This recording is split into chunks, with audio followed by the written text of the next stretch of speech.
안녕하세요. 전 60대 주부입니다. 얼마 전 아이와 함께 앨범을 정리하다가 가족 사진을 보게 되면서 이런저런 얘기들이 생각나서 사연을 몇 장 적어봅니다. 사실 이 얘기는 저희 아이들도 그리고 남편도 모르고 저만 가슴속에 품고 살았던 얘기라서 조심스럽기도 하지만 언젠가 한 번쯤은 누군가에게 꼭 하고 싶은 얘기였기에 용기를 내봅니다. 어린 시절부터 제 인생은 막말로 진짜 뭐 같았습니다. 부모가 저를 버린 건지 아니면 돈을 벌러 떠난 건지 정확한 이유도 모른 채 교회 목사님 손에서 자랐습니다. 감사하게도 목사님은 저를 중학생이 될 때까지 돌봐주셨고, 목사님의 자녀가 태어나면서 저는 고아원으로 보내졌습니다. 이렇게 성인이 되기 전까지 고아원에서 지냈고 20살이 될 무렵 저는 최소한의 퇴소 비용을 받아 고아원을 나오게 됐습니다. 제가 공부 욕심이 많았다 보니 대학은 꼭 가고 싶었는데 낮에는 돈을 벌어야 하니 선택지는 야간 대학원이었습니다. 결국 낮에는 공장에서 일하고 밤에는 대학을 다니면서 겨우 대학을 졸업했고 그 뒤엔 반도체 공장으로 옮겨서 3교대 근무를 했습니다. 그런데 이렇게 살다가는 죽도 밥도 안 될 것 같아서 공장을 관두고 큰맘 먹고 공무원 시험 준비를 시작했습니다. 다행히도 3년 동안 공무원 시험을 준비해서 30이라는 늦은 나이에 공무원 시험에 합격할 수 있었습니다. 다른 친구들은 결혼을 하고 아이를 낳고 가정을 꾸릴 때 전막 사회생활을 시작하려 했는데 혼자 지쳐진다는 생각이 들었지만 힘들게 시험에 붙었으니 무슨 일이 있어도 퇴직하기 전까진 일을 하려고 했죠. 저는 한 지역의 시청에서 근무했는데 시민들의 민원을 처리해주는 부서에 처음 발령을 받았습니다. 안 그래도 소심하고 낯을 많이 가리는 성격인데 사람들을 상대하려니 너무 힘이 들더라고요. 일하는 내내 두통에 시달렸고 퇴근을 하면 즐거운 게 아니라 다음 날 출근할 생각에 불안 증세가 몰려와서 손이 떨리고 밤에 잠을 이루지 못했습니다.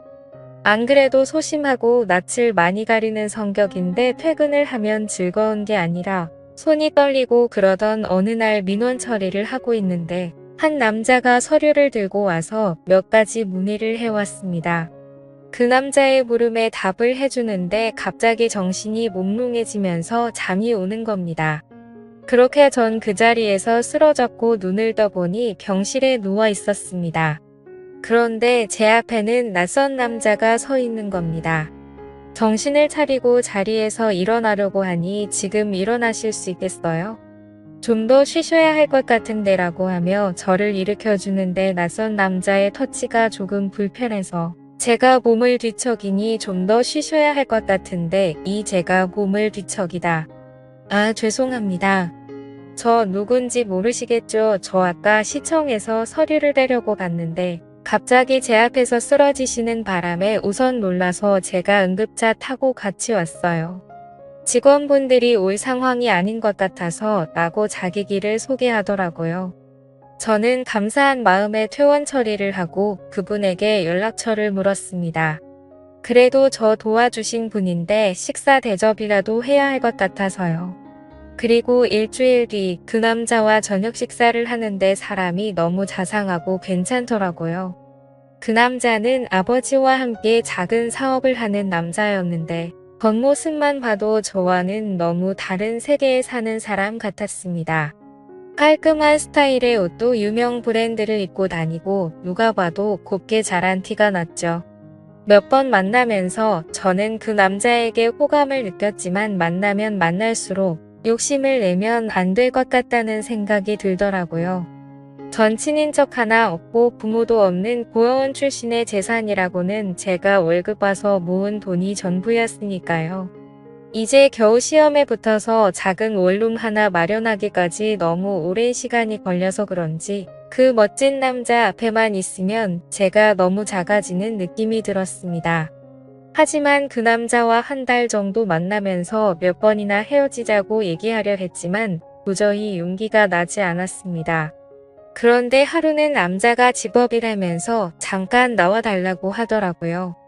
남자는 차 안에서 저를 기다리고 있었는데 제가 차에 타자마자 저에게 입을 맞추더니 정식으로 연인이 되고 싶다고 하는 겁니다.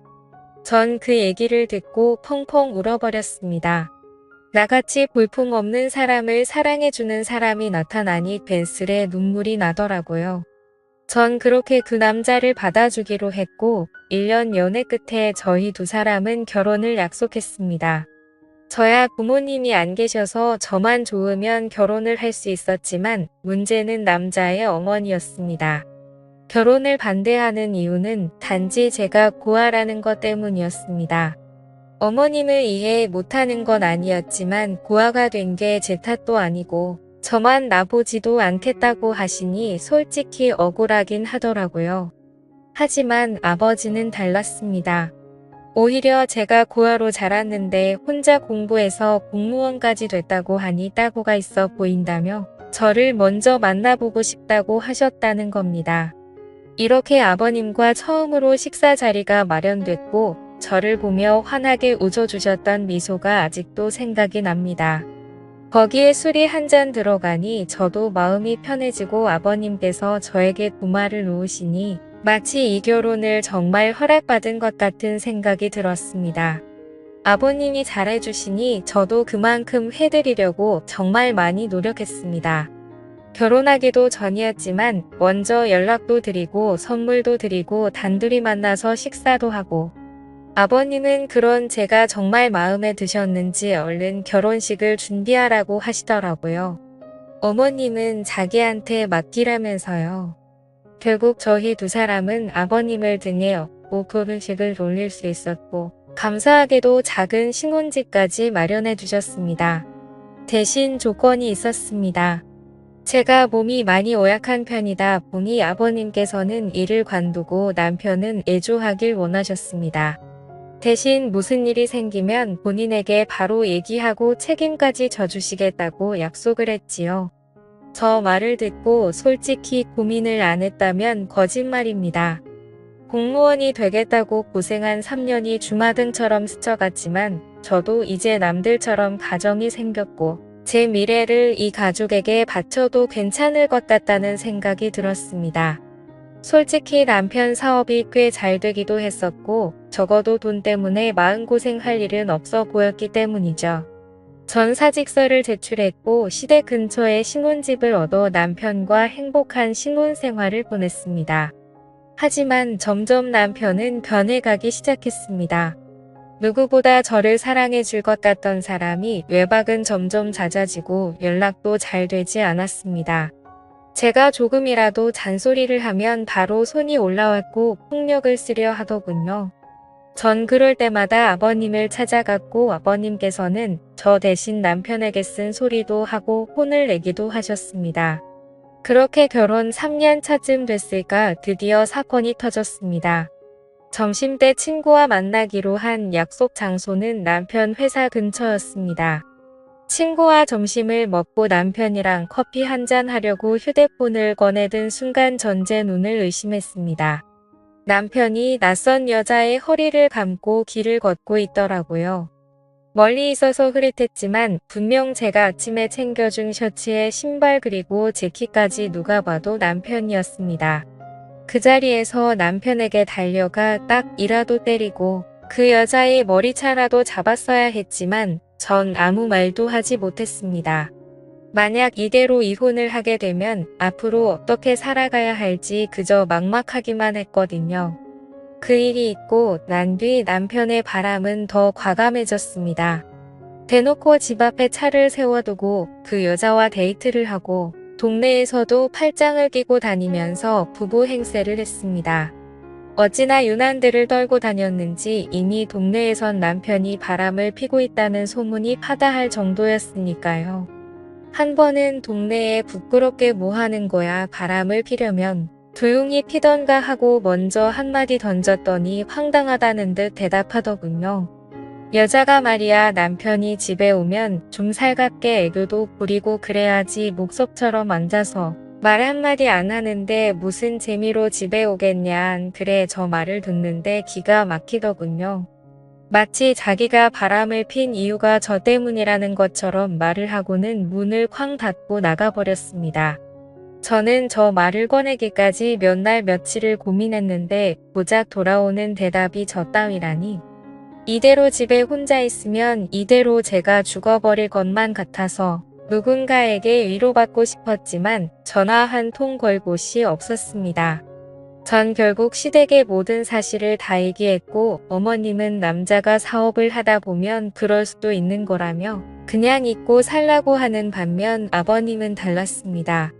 이 새끼 저 새끼 이대 담지 못할 험한 욕을 하시더니 남편에게 전화를 걸어 당장 집으로 오라고 하시더군요. 그날 밤 남편은 밤새도록 아버님에게 두들겨 맞았습니다. 마음 같아서는 당장 이혼이라도 하고 싶었지만 뱃속에 아이와 직장도 없는 제가 갈 곳이 없었기에 섣불리 이혼 얘기는 꺼내지도 못하겠다고요. 아무 말도 못하는 저를 보고 아버님은 허튼 생각하지 말고 신혼집 정리하고 여기로 들어와라. 내가 저놈은 무슨 일이 있어도 버릇을 고쳐놓을 테니 나만 믿고 들어와라고 하시더군요. 평소 아버님 말이라면 꼼짝을 못하던 남편은 일주일 만에 신혼집을 정리했고 저희 부부는 결국 시댁으로 들어오게 됐습니다. 아버님 말대로 시댁으로 들어오니 남편이 꼼짝을 못하더라고요. 그렇게 5년 정도 그 집에 살면서 아이도 출산했고 크고 작은 사건들은 있었지만 그냥 남들처럼 평범한 날들을 보냈습니다. 저는 평소처럼 아이를 어린이집에 데려다주고 집으로 돌아오는 길이었습니다. 깜박하고 열쇠를 안 가지고 와서 밖에서 문을 두드렸는데 인기척이 없는 겁니다. 분명 어머님이 집에 실시간인데 아무 소리도 들리지 않길래 어머님께 전화를 걸었지만 받지 않으시더라고요. 괜스레 불길한 예감이 들어 열쇠 수리공을 불러 문을 열었습니다. 그런데 현관문을 여는 순간 저는 너무 놀라서 제자리에 주저앉아 버렸습니다. 어머님이 가슴을 부여잡고 문 앞에 쓰러져 계시는 겁니다. 놀란 저 대신 열쇠 수리공이 119에 신고를 해주었고 응급차를 타고 가면서 가족들에게 전화를 걸었습니다. 안녕하세요. 전 60세 전화를 받은 가족들이 모두 병원으로 모였지만 이미 병원에 도착했을 때 어머님은 심장은 멈춰 있었습니다. 평소 혈관 질환을 갖고 계셔서 건강에 주의를 했지만 급성 심근경색으로 돌아가셨다는 얘기를 듣게 되었습니다. 너무 갑작스러운 죽음 앞에 가족들 모두 슬픔을 감추지 못했고 아버님은 어머님 손을 잡고 펑펑 우셨습니다.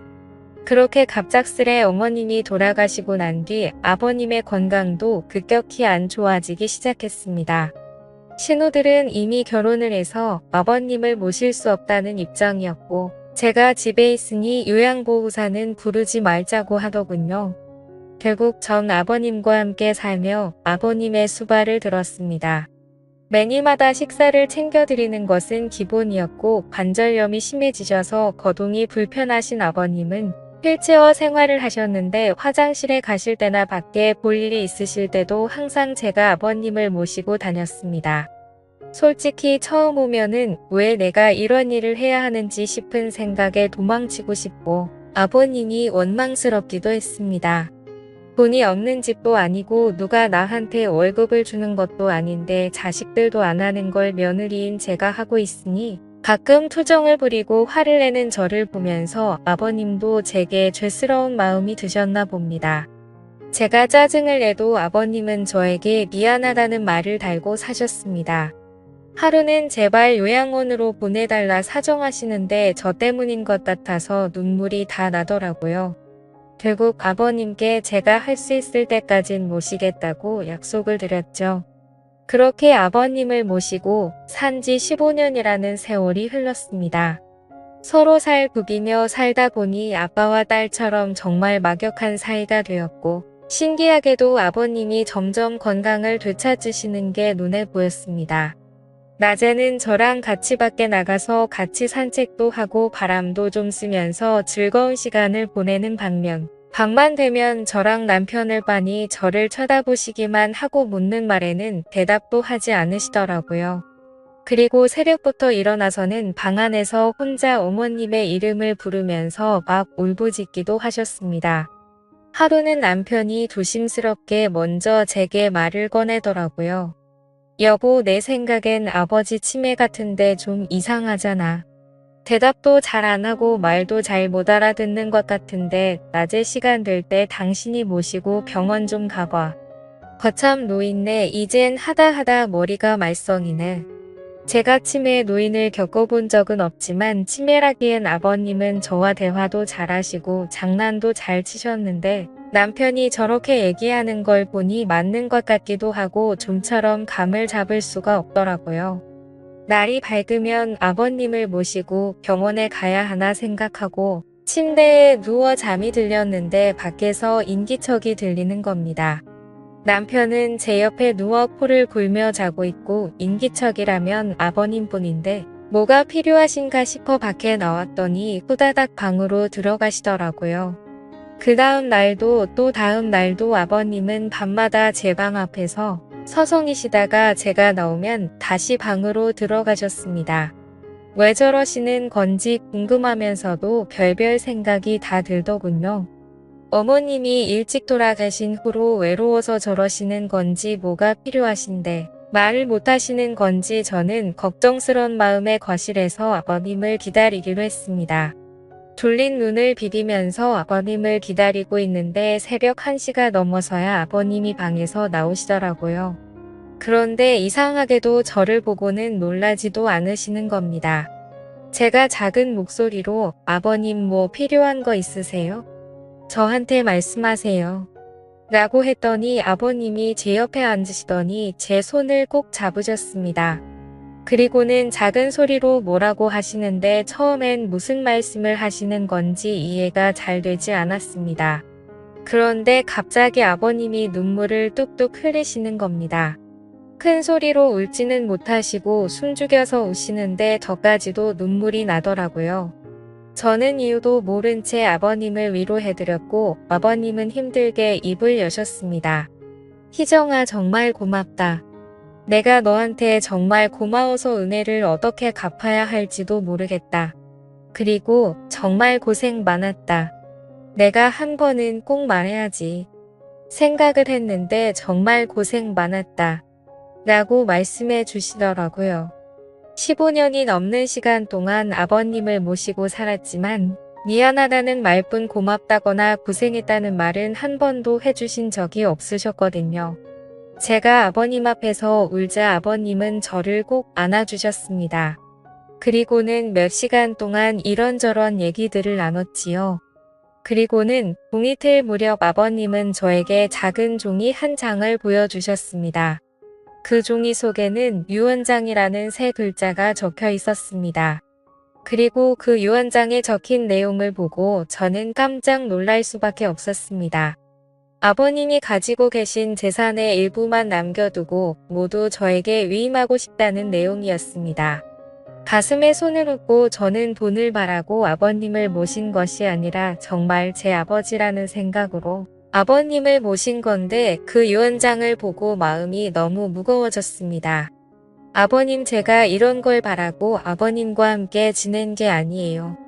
아버님은 그냥 제 아버지나 다름없으시고 제가 잘해드린 것도 없는데 라며 말끝을 흘렸지요. 그럼 알지, 내가 왜 그걸 모르겠니?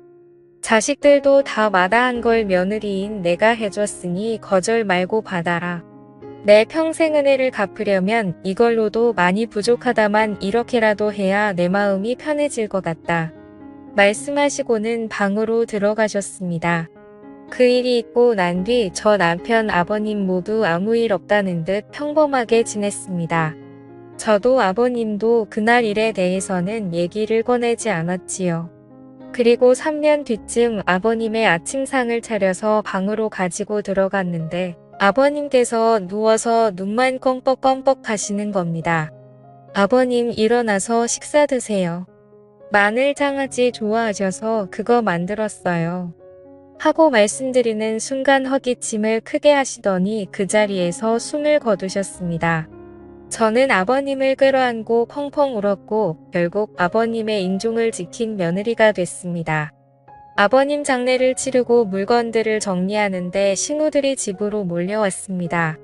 아버지 유언장을 발견했다는데 신우가 갖고 있는 유언장에는 재산의 10%를 자식 셋이 나눠 갖고 나머지는 아버님께서 평생 후원해 오신 보육원에 기부하겠다는 내용이었습니다.